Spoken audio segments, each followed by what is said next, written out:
ਉਸ ਤੋਂ ਇਲਾਵਾ ਇੱਕ ਹੋਰ ਜਿਹੜੀ ਵੱਡੀ ਜਿਹੜੀ ਟਰੱਕਿੰਗ ਇੰਡਸਟਰੀ ਦੇ ਨਾਲ ਜੁੜੀ ਇੱਕ ਜਿਹੜੀ ਖਬਰ ਆ ਰਹੀ ਆ, ਉਹਦੇ ਵਿੱਚ ਇਹ ਆ ਇੱਕ ਫੇਟਲ ਕ੍ਰੈਸ਼ ਦੀ ਆ। ਇਹ ਨਾ ਇੰਸ਼ੋਰੈਂਸ ਦੇ ਨਾਲ ਜੁੜੀ ਹੋਈ ਖਬਰ ਆਪਾਂ ਕਹਿ ਸਕਦੇ ਹਾਂ। ਇੱਕ ਟਰੱਕਿੰਗ ਕੰਪਨੀ ਕਹਿੰਦੇ ਇਨਵੋਲਵ ਸੀਗੀ ਕ੍ਰੈਸ਼ ਦੇ ਵਿੱਚ।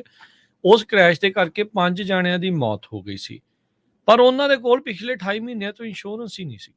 ਇਹ ਜਿਹੜਾ ਲਾਸੂਟ ਆ ਉਹ ਹੁਣ ਹੋਇਆ ਆ ਉਸ ਕੰਪਨੀ ਦੇ ਉੱਤੇ, ਤੇ ਉਹ ਜਿਹੜਾ ਦੱਸਿਆ ਜਾ ਰਿਹਾ ਆ ਸਟੇਟ ਫਾਰਮ ਇੰਸ਼ੋਰੈਂਸ ਦੇ ਕੋਲ ਪਹਿਲਾਂ ਇਹ ਕੈਮੀਨਾਂਟੇਸ ਟਰੱਕਿੰਗ ਕਰਕੇ ਕੰਪਨੀ ਆ, ਉਹ ਇੱਕ ਫੈਡਰਲ ਕੋਰਟ ਫਾਈਲਿੰਗ ਦੇ ਅਦਾਲਤੀ ਦਸਤਾਵੇਜ਼ ਦੇ ਵਿੱਚ ਪਤਾ ਲੱਗਾ ਆ।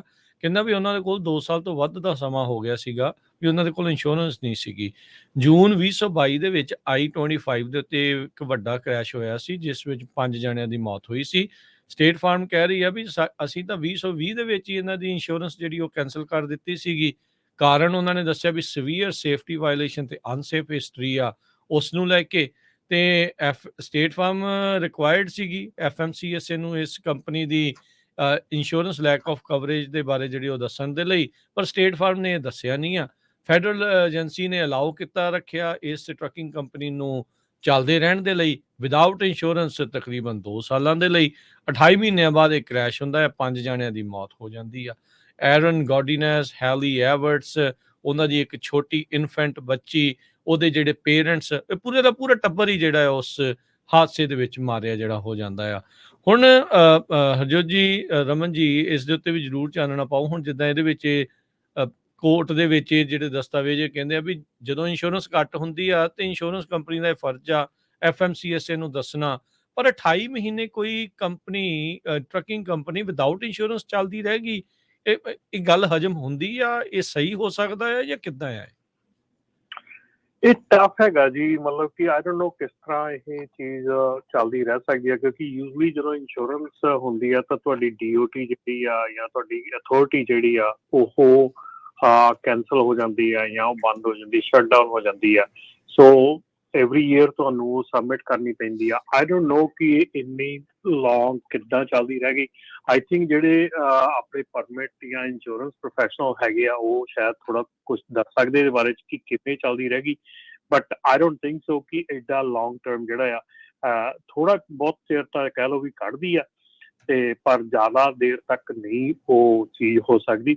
ਔਰ ਇੱਥੇ ਆਪਣੀ ਜਿਹੜੀ ਆ ਸਿਚੁਏਸ਼ਨ ਆਪਣੀ ਕਹਿ ਲਓ, ਮੈਂ ਇਹ ਕਹਿੰਦਾ ਕਿ ਇੱਥੇ ਕਾਫੀ ਸਿਚੁਏਸ਼ਨ ਜਿਹਦੇ ਵਿੱਚ ਕਿ ਮੈਂ ਕਾਫੀ ਵਾਰੀ ਕੰਪਨੀਜ਼ ਨੂੰ ਦੇਖਿਆ ਹੈਗਾ ਕਿ ਜਿਹਦੇ ਵਿੱਚ ਉਹ ਇੰਸ਼ੋਰੈਂਸ ਜਿਹੜੀ ਆ ਮੋਸਟਲੀ ਆਪਣੀ ਜਿਹੜੀ ਕਮਿਊਨਿਟੀ 'ਚ ਆ ਉਹ ਜ਼ਿਆਦਾ ਇਹ ਆ ਕਿ ਡਰਾਈਵਰ ਇੰਸ਼ੋਰੈਂਸ ਤੇ ਕਵਰਡ ਨਹੀਂ ਹੁੰਦਾ, ਇੰਸ਼ੋਰੈਂਸ ਨੂੰ ਨੋਟੀਫਾਈ ਨਹੀਂ ਕੀਤਾ ਹੁੰਦਾ, ਜਾਂ ਕਈ ਵਾਰੀ ਕੰਪਨੀ ਦੇ ਮੰਨ ਲਓ 50 ਟਰੱਕ ਹੈਗੇ ਆ ਤੇ 40 ਦੀ ਜਾਂ 30 ਦੀ ਇੰਸ਼ੋਰੈਂਸ ਕਰਾਈ ਆ ਤਾਂ 20 ਉਹਦੇ ਵਿੱਚ ਉਦਾਂ ਹੀ ਚੱਲਦੇ ਫਿਰਦੇ ਤੁਰੇ ਫਿਰਦੇ ਰਹਿੰਦੇ ਆ। ਸੋ ਕਹਿਣ ਦਾ ਭਾਵ ਇਹ ਆ ਕਿ ਡੈਫੀਨੇਟਲੀ ਕਿਤੇ ਨਾ ਕਿਤੇ ਕੋਈ ਨਾ ਕੋਈ ਲੂਪ ਹੋਲ ਹੈਗਾ ਜੇ ਉਹ ਚੱਲਦੀ ਰਹੀ ਆ। ਇਹ ਨਹੀਂ ਮੈਂ ਕਹਿ ਰਿਹਾ ਕਿ ਨਹੀਂ ਹੈਗਾ, ਪਰ ਇਟ ਗੈਟਸ ਵਰਸ। ਮੈਂ ਤੁਹਾਨੂੰ ਦੱਸਦਾ ਇਹਦੇ ਵਿੱਚ ਜਿਹੜੀਆਂ ਹੋਰ ਚੀਜ਼ਾਂ ਦੇ ਵਿੱਚ ਆਈਆਂ, it gets really worse. Postal service ਨੇ ਇਸ ਕੰਪਨੀ ਨੂੰ ਹਾਇਰ ਕਰ ਲਿਆ। ਉਹ ਕਹਿੰਦੇ ਉਹਨਾਂ ਨੇ ਚੈੱਕ ਹੀ ਨਹੀਂ ਕੀਤੀ ਵੀ ਇਹਦੀ ਇੰਸ਼ੋਰੈਂਸ ਹੈਗੀ ਸੀ ਕਿ ਨਹੀਂ ਹੈਗੀ। ਉਹਨਾਂ ਨੇ ਕੈਮੀਨਾਂਟਸ ਨਾਂ ਦੀ ਇਸ ਕੰਪਨੀ ਨੂੰ ਹਾਇਰ ਕਰ ਲਿਆ ਮੇਲ ਦੇ ਲਈ। ਉਹ ਤੋਂ ਵੀ ਭੈੜੀ ਚੀਜ਼ ਕਦੋਂ ਹੋਈ, ਜਦੋਂ ਐਕਸੀਡੈਂਟ ਹੋ ਗਿਆ ਉਹ ਤੋਂ 1 ਘੰਟੇ ਬਾਅਦ ਇਹ ਕਾਲਾਂ ਕਰ ਰਹੇ ਇੰਸ਼ੋਰੈਂਸ ਏਜੰਟਸ ਨੂੰ ਵੀ ਸਾਨੂੰ ਇੰਸ਼ੋਰੈਂਸ ਚਾਹੀਦੀ ਆ। ਉਹਨਾਂ ਦੇ ਕੋਲ ਟੈਕਸਟ ਮੈਸੇਜ ਉਹਨਾਂ ਨੂੰ ਹੁਣ ਲੱਭ ਗਏ ਆ, ਉਹ ਅਦਾਲਤ ਵਿੱਚ ਉਹਨਾਂ ਨੇ ਪੇਸ਼ ਕੀਤੇ ਆ। ਆਈ ਕੈਨਟ ਇਮੈਜਿਨ ਵੀ ਇੱਦਾਂ ਦੀ ਜਿਹੜੀ ਚੀਜ਼ ਆ, ਇਹ ਕੁਛ ਚੱਲ ਰਿਹਾ ਆ। ਅਕਸਰ ਆਪਾਂ ਕਹਿੰਦੇ ਆ ਰਮਨ ਜੀ, ਹਰਜੋਤ ਜੀ, ਵੀ ਤੇ ਚੱਲਦਾ ਫਿਰਦੀ ਮਿਜ਼ਾਈਲ ਆਪਾਂ ਆਖਦੇ ਆ ਟਰੱਕ ਨੂੰ, without insurance, without any safety, ਨਾ ਆਪਣੀ ਤੇ ਨਾ ਅਗਲੇ ਦੀ। ਖਾਸ ਕਰਕੇ ਚਲੋ ਹੋਰ ਨਹੀਂ ਤਾਂ ਇੰਸ਼ੋਰੈਂਸ ਦੇ ਵਿੱਚ ਇਹੀ ਹੁੰਦਾ ਵੀ ਕਵਰੇਜ ਆ, ਲਾਇਬਿਲਿਟੀ ਆ, ਹੋਰ ਸਾਰੀਆਂ ਚੀਜ਼ਾਂ ਆ ਵੀ, ਬਾਕੀ ਤਾਂ ਸੇਫਟੀ ਚਲੋ ਵੱਖਰੀ ਆ ਐਕਸੀਡੈਂਟ ਤੋਂ ਜਾਂ ਉਹ ਵੱਖਰੀ ਚੀਜ਼ਾਂ ਆ। ਪਰ ਇਹ ਵੀ ਚੀਜ਼ਾਂ ਨਾ ਹੋਣ ਕਰਕੇ USPS ਦੇ ਉੱਤੇ ਵੀ ਸਵਾਲ ਆ ਵੀ ਤੁਸੀਂ ਕੰਪਨੀ ਕਿੱਦਾਂ ਹਾਇਰ ਕਰ ਲਈ। ਮੇਲ ਜਿਹੜੀ ਉਹ ਤੁਸੀਂ ਉਹ ਤੋਂ ਚੁਕਵਾ ਰਹੇ ਹੋ, ਇਹੀ ਨਹੀਂ ਚੈੱਕ ਕੀਤਾ ਤੁਹਾਡੇ ਕੋਲ ਵੀ ਉਹ ਕੰਪਨੀ ਕੋਲ ਇੰਸ਼ੋਰੈਂਸ ਹੈਗੀ ਹੈ ਕਿ ਨਹੀਂ। ਫਿਰ USPS ਨੇ ਓਬਵੀਅਸਲੀ ਉਹਨਾਂ ਦੇ ਨਾਲ ਕੰਟਰੈਕਟ ਨੂੰ ਡ੍ਰੌਪ ਕਰਤਾ। ਹੁਣ ਤੁਸੀਂ ਦੇਖ ਲਓ ਵੀ ਹਾਲਾਤ ਕਿੱਦਾਂ ਦੇ ਜਿਹੜੇ ਉਹ ਚੱਲ ਰਹੇ ਆ। ਸੋ ਇਹ ਜੋ ਆਵਾ ਉੱਥੇ ਪਿਆ, ਆਈ ਵੁੱਡ ਸੇ ਵੀ ਇਹ ਤਾਂ ਚੌਸ਼ਪੇਰੇ ਟਰੱਕਿੰਗ ਇੰਡਸਟਰੀ ਦੇ ਵਿੱਚ ਫਿਰ ਬਹੁਤ ਮਾੜਾ ਹਾਲ ਆ। ਜਿਹਦੀ ਜਿੱਦਾਂ ਦੀ ਚੰਮ ਦੀ ਜਿਹੜੀ ਚਲਾਈ ਜਾਂਦਾ ਹੈ ਉਹ ਚੱਲੀ ਜਾਂਦੀ ਹੈ, ਬਸ ਉਹੀ ਧੱਕਾ ਹੀ ਚੱਲ ਰਿਹਾ ਫਿਰ। ਨਹੀਂ ਬਿਲਕੁਲ, ਇਹ ਤਾਂ ਹੈਗਾ, ਇਹ ਤਾਂ ਕਿਤੇ ਨਾ ਕਿਤੇ ਲੈਪਸ ਹੋਇਆ ਹੈਗਾ। ਜਿਹੜੇ ਹਾਇਰ ਕਰਨ ਵਾਲੇ ਹੈਗੇ ਆ ਕਈ ਵਾਰੀ ਸਟੂਪਿਡਿਟੀ ਵਰਤ ਜਾਂਦੇ ਆ। ਪਰ ਮੈਂ ਦੇਖਿਆ ਕਿ ਮੋਸਟਲੀ ਰਾਜਕਰਨ ਇਦਾਂ ਦੀ ਕਦੀ ਸਿਚੁਏਸ਼ਨ ਆਈ ਨਹੀਂ ਹੈਗੀ। ਮੈਂ ਕਿਉਂਕਿ ਇੱਕ ਬ੍ਰੋਕਰ ਨਹੀਂ ਕਰਦਾ, ਦੂਜਾ ਨਹੀਂ ਕਰਦਾ। ਜਿਹੜੀਆਂ ਕੰਪਨੀਆਂ ਜੇ ਅਣਗਹਿਲੀ ਕਰ ਰਹੀਆਂ ਹੈਗੀਆਂ ਤਾਂ ਡੈਫੀਨੇਟਲੀ ਬਹੁਤ ਮਤਲਬ ਕਿ ਸ਼ਰਮਨਾਕ ਗੱਲ ਹੈਗੀ ਆ ਕਿ ਜੇ ਇਦਾਂ ਦੀ ਗੱਲ ਹੋਈ ਹੈਗੀ ਆ। ਤੇ ਅੱਜ ਕੱਲ੍ਹ ਤੇ ਜਿਹੜਾ ਹੈਗਾ ਤੁਹਾਨੂੰ ਬਹੁਤ ਹੀ ਜ਼ਿਆਦਾ ਕੇਅਰਫੁਲ ਹੋ ਕੇ ਚੱਲਣਾ ਪੈਣਾ ਆ।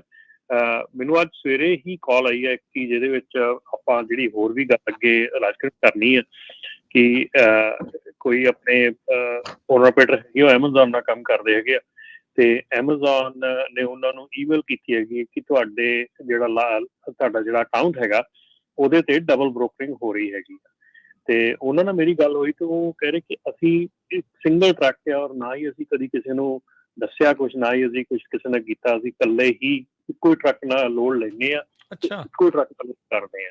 ਤੇ ਉੱਥੇ ਉਹਨਾਂ ਨੂੰ ਐਮਾਜ਼ੋਨ ਦੱਸ ਰਿਹਾ ਕਿ ਤੁਹਾਡੇ ਨਾਂ ਦੇ ਉੱਤੇ ਡਬਲ ਬ੍ਰੋਕਰਿੰਗ, ਤੁਹਾਡੇ ਅਕਾਊਂਟ ਦੇ ਵਿੱਚ ਡਬਲ ਬ੍ਰੋਕਰਿੰਗ ਹੋ ਰਹੀ ਹੈ। ਤੋ ਆਪਣੇ ਅਕਾਊਂਟ ਜਿਹੜੇ ਆ ਉਹਦੇ ਪਾਸਵਰਡ ਚੇਂਜ ਕਰੋ, ਉਹਦਾ ਸਾਰੀਆਂ ਚੀਜ਼ਾਂ ਕਰੋ। ਜੇ ਤੁਸੀਂ ਕਿਉਂਕਿ ਏਦਾਂ ਹੁੰਦਾ ਨਾ ਕਿ ਤੁਸੀਂ ਕਦੀ ਯਾਰੀ ਦੋਸਤੀ ਦੇ ਵਿੱਚ ਕਿਸੇ ਨੂੰ ਕੋਈ ਪਾਸਵਰਡ ਦਿੱਤਾ, ਚੱਲ ਕੋਈ ਗੱਲ ਨਹੀਂ ਔਖੇ ਵੇਲੇ। ਔਰ ਮੈਂ ਇਹ ਚੀਜ਼ ਰਾਜਕਰਨ ਬਹੁਤ ਜ਼ਿਆਦਾ ਆਪਣੀ ਕਮਿਊਨਿਟੀ 'ਚ ਦੇਖ ਰਿਹਾ। ਆਪਣੀ ਕਮਿਊਨਿਟੀ ਜਦੋਂ ਕਾਲ ਕਰਦੇ ਆ ਮੈਨੂੰ ਲੋਕੀ, ਉਦੋਂ ਕਾਲਸ ਆ ਰਹੀਆਂ ਹੈਗੀਆਂ ਕਿ ਭਾਜੀ ਮੈਂ ਆਪਣੇ ਬ੍ਰਦਰ ਨੂੰ ਜਾਂ ਆਪਣੇ ਕਜ਼ਨ ਨੂੰ ਮੈਂ ਆਪਣੀ ਟਰੱਕ ਆਪਣੇ ਸਟਿੱਕਰ ਦਿੱਤੇ ਸੀਗੇ, ਉਹਨੂੰ ਮੈਂ ਉਸ ਤੋਂ ਬਾਅਦ ਮੈਂ ਇੰਡੀਆ ਚਲਾ ਗਿਆ, ਮੈਂ ਬੰਦ ਕਰਤੀ ਕੰਮ। ਮੈਂ ਉਹਨੂੰ ਕਹਿਤਾ ਬੰਦ ਕਰ ਦੇ, ਯੂਜ਼ ਨਾ ਕਰ। ਮੈਂ ਹੁਣ 1.5 ਸਾਲ ਬਾਅਦ ਦੇਖਿਆ ਤੇ ਮੇਰੇ ਨਾਂ ਤੇ ਟਿਕਟਾਂ ਆਈਆਂ ਪਈਆਂ। ਮੈਂ ਦੇਖਿਆ ਤੇ ਕੀ ਉਹ ਮੇਰਾ ਅਜੇ ਵੀ ਨਾਂ ਯੂਜ਼ ਕਰੀ ਜਾਂਦਾ। ਮਤਲਬ ਆਪਾਂ ਪਤਾ ਨਹੀਂ ਆਪਣੀ ਮਤਲਬ ਕਿ ਕਿਉਂ ਇਦਾਂ ਦੀ ਚੀਜ਼ ਹੋ ਰਹੀ ਆ ਜਾਂ ਕਿਉਂ ਇਦਾਂ ਦੀ ਕਰ ਰਹੇ ਆ। ਬਹੁਤ ਜ਼ਿਆਦਾ ਅਣਗਹਿਲੀ ਹੋ ਰਹੀ ਹੈ, ਬਹੁਤ ਜ਼ਿਆਦਾ ਮਤਲਬ ਕਿ ਇਸ ਚੀਜ਼ ਨੂੰ ਅੱਖੋਂ ਉਹਲੇ ਕੀਤਾ ਜਾ ਰਿਹਾ ਕਿਉਂਕਿ ਜਿਹੜੀਆਂ ਚੀਜ਼ਾਂ ਤੁਹਾਡੇ ਨਾਂ ਤੇ ਆ ਜਾਂ ਤੁਸੀਂ ਕੁਛ ਉਹਨਾਂ ਦੇ ਵਿੱਚ ਹੈਗਾ ਤੁਹਾਡਾ, so it will hurt you one day. ਬਹੁਤ ਜਿਹੜੀ ਆ ਬੈਡ ਸਿਚੁਏਸ਼ਨ ਚੱਲ ਰਹੀ ਹੈ। ਸੋ ਇਹ ਵੀ ਕਾਈਂਡ ਆਫ ਫਿਰ ਉਹਨਾਂ ਦੇ ਨਾਲ ਸਕੈਮ ਜਾਂ ਫਰਾਡ ਹੀ ਹੋ ਗਿਆ ਵੀ ਉਹਨਾਂ ਨੂੰ ਪਤਾ ਹੀ ਨਹੀਂ ਵੀ ਉਹ ਕੋਈ ਹੋਰ ਜਾਣਾ ਉਹਨਾਂ ਦੇ ਜਿਹੜਾ ਉਹ ਵਰਤੀ ਜਾ ਰਿਹਾ ਹੈ ਏਦਾਂ। ਬਿਲਕੁਲ, ਮਤਲਬ ਕਿ ਇਹੋ ਹੀ ਚੀਜ਼ ਮਤਲਬ ਮੈਂ ਨਹੀਂ ਸੀਗੀ ਗੱਲ ਕਰਦੇ ਹੋਏ। ਉਹ ਕਹਿੰਦੇ ਕਦੀ ਅਸੀਂ ਕੋਈ ਅਕਾਊਂਟ ਨਹੀਂ ਦਿੱਤਾ, ਕਿਸੇ ਨਾਲ ਕੋਈ ਕੰਮ ਨਹੀਂ ਦਿੱਤਾ, ਕਿਸੇ ਨੂੰ ਕੋਈ ਲੋਡ ਨਹੀਂ ਆਪਣੇ ਨਾਂ ਤੇ ਚੁਕਾਇਆ, ਪਰ ਸਟਿਲ ਐਮਾਜ਼ੋਨ ਉਹਨਾਂ ਨੂੰ ਵਾਰਨਿੰਗ ਭੇਜ ਰਿਹਾ ਕਿ ਤੁਹਾਡੇ ਨਾਂ ਤੇ ਡਬਲ ਬ੍ਰੋਕਰਿੰਗ ਹੋ ਰਹੀ ਹੈ। ਔਰ ਐਮਾਜ਼ੋਨ ਅੱਜ ਕੱਲ੍ਹ ਡਬਲ ਬ੍ਰੋਕਰਿੰਗ ਉੱਤੇ ਬਹੁਤ ਜ਼ਿਆਦਾ ਸਟ੍ਰਿਕਟ ਹੋਇਆ ਤੇ ਇਹਦੇ ਨਾਲ ਹੀ ਮੈਂ ਹੋਰ ਵੀ ਗੱਲ ਕਰਦੇ ਹਾਂ ਕਿ ਜਦੋਂ ਤੁਹਾਨੂੰ ਕੋਈ ਲੋਡ ਬੋਰਡ ਦੇ ਉੱਤੇ ਐਮਾਜ਼ੋਨ ਦਾ ਲੋਡ ਚੁਕਾਉਣਾ ਨਾ, ਉਹ ਕਲੀਅਰ ਇੰਡੀਕੇਸ਼ਨ ਹੈ ਕਿ ਡਬਲ ਬ੍ਰੋਕਰੇਜ ਕਰ ਰਿਹਾ। So you might not get paid ਔਰ ਤੁਹਾਡਾ ਲੋਡ ਮੇਰਾ ਖਿਆਲ ਹੋ ਸਕਦਾ ਉਹ ਅਨਲੋਡ ਵੀ ਨਾ ਹੋਵੇ ਜਾਂ ਤੁਸੀਂ ਲੋਡ ਅਨਲੋਡ ਵੀ ਨਾ ਕਰ ਸਕੋ। ਸੋ ਇਸ ਕਰਕੇ ਧਿਆਨ ਰੱਖੋ, ਜੇ ਤੁਸੀਂ ਲੋਡ ਬੋਰਡ ਤੋਂ ਐਮਾਜ਼ੋਨ ਦਾ ਲੋਡ ਚੱਕ ਰਹੇ ਆ, ਡਜ਼ਨਟ ਮੈਟਰ ਤੁਹਾਡਾ ਆਪਣਾ ਕਿਸੇ ਟ੍ਰੇਲਰ ਆ, ਬੀ ਵੈਰੀ ਕੇਅਰਫੁਲ ਜਿਹੜਾ ਡਬਲ ਬ੍ਰੋਕਰ ਹੋ ਸਕਦਾ। ਪਰ ਐਮਾਜ਼ੋਨ ਬਹੁਤ ਸਟ੍ਰਿਕਟ ਹੈਗੀ ਇਸ ਵੇਲੇ ਡਬਲ ਬ੍ਰੋਕਰੇਜ। ਚਲੋ ਚੰਗੀ ਗੱਲ ਆ ਸਥਿਤੀ, ਕਿਉਂਕਿ ਆਲਰੇਡੀ ਇੰਨੀ ਟਾਈਟ ਆ ਤੇ ਜੇ ਉਹਦੇ ਵਿੱਚ ਵੀ ਇਹ ਸਾਰਾ ਕੁਝ ਹੋਵੇ ਤਾਂ ਨੁਕਸਾਨ ਆ। ਡਬਲ ਬ੍ਰੋਕਰੇਜ ਤੇ ਹੋਰ ਬਹੁਤ ਸਾਰੀਆਂ ਜਿਹੜੀਆਂ ਅਲਾਮਤਾਂ ਹੈਗੀਆਂ ਨੇ ਜਿਹਨੂੰ ਮੰਨਦੇ ਆ ਲੋਕ, ਪਰ ਫਿਰ ਵੀ ਹੋ ਰਹੀਆਂ, ਕਰ ਰਹੇ ਆ ਤੇ ਕਿਸੇ ਨਾ ਕਿਸੇ ਤਰੀਕੇ ਦਾ ਨੱਥ ਜਿਹੜੀ ਇਹ ਸਾਰੀਆਂ ਚੀਜ਼ਾਂ ਨੂੰ ਪਊਗੀ ਤਾਂ ਫਿਰ ਹੀ ਕੰਮ ਜਿਹੜਾ ਉਹ ਸੌਖਾ ਰਹੂਗਾ। ਸੋ ਤੇ ਤੁਸੀਂ ਵੀ ਆਪਣੇ ਵਿਚਾਰ, ਆਪਣੇ ਕੋਈ ਸਵਾਲ ਜਿਹੜਾ ਹੈਗਾ ਆ ਉਹ ਤੁਸੀਂ ਕਰ ਸਕਦੇ ਹੋ ਸ਼ੇਅਰ।